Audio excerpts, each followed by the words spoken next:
नमस्कार। जय ग्राम देवता, जय माई भारती। ये जो लोक कथा लेके आया हूँ ये मैं हिंदी में सुनाऊंगा आपको, लेकिन है ये भोजपुरी की लोक कथा है। और मैं अभी इसके पहले भी एक भोजपुरी की लोक कथा देने वाला जब भी देता देता छप्पर फाड़ के आपको सुनाई थी, तो ये उसी करीब एक दूसरी लोक कथा है जो मैं प्रस्तुत कर रहा हूँ। तो ये जो कथा है ना, इसमें ना आप देखेंगे कि मतलब कैसी कैसी बातें, मतलब कि हमारे जो पुरखा पुरनिया थे उनके दिमाग की कैसी उपज होती थी। तो ये भी उपज की बात है। और ये जो लोक कथा है इसका शीर्षक है चावल बना धान। मतलब कि ऐसे कथा है ये कि चावल कैसे धान बन गया उसके ऊपर है।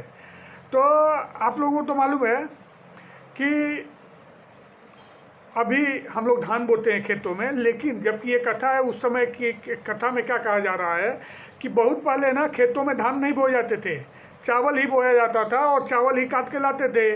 फिर उसकी माई करना ये सब की ज़रूरत नहीं पड़ती थी, मतलब चावल काट के ला के सीधे घर में रख दिए। तो मनन कीजिए कि कितना अच्छा था वो समय। न धान को पीटना है, न मतलब कि उसको मतलब उसमें से चावल अलग करने हैं, वो कितना मतलब कि मेहनत का काम होता था। तो ये सब चीज़ें न करनी पड़ती थी। ऐसी एक कथा है कि उस समय वो चावल ही लाए खेतों में से, उसको सुखाए, बनाए और पका के खा लिए, ऐसे था।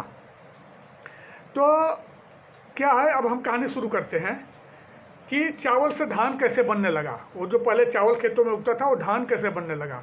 तो एक बार की बात है ना कि पहले तो आप लोगों को मालूम है ना कि ब्राह्मण देवों को भोजन पे दूर दूर तक आमंत्रित किया जाता था। ब्राह्मण लोग भी खाने के लिए बोलते हैं कि वो लोग जहाँ से भी बुलावा आया, निमंत्रण आया, खाने के लिए चले जाते थे।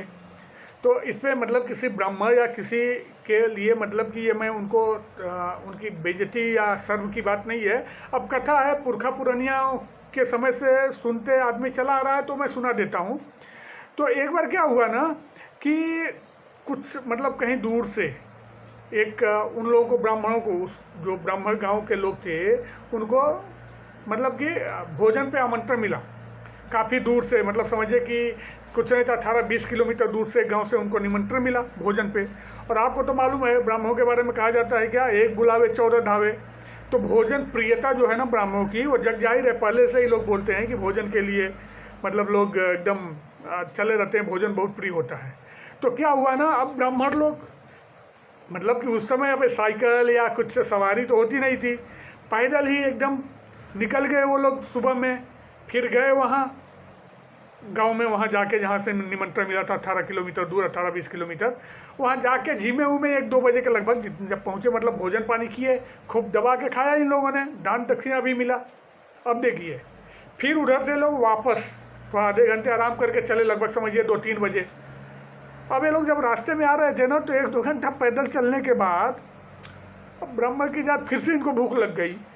और रास्ते में क्या था ना कि चावल के खेत लहलहा रहे थे, धान के खेत नहीं, चावल के खेत। अब ये कुछ पंडित जी लोग क्या किए ना कि वो चावल ऐसे सुरूखते थे, मतलब निकाल के फाँक के खा जाते थे, और कच्चा चावल। अब उसी समय देखिए, संजोग कथा है, कथा कथा के रूप में लीजिए।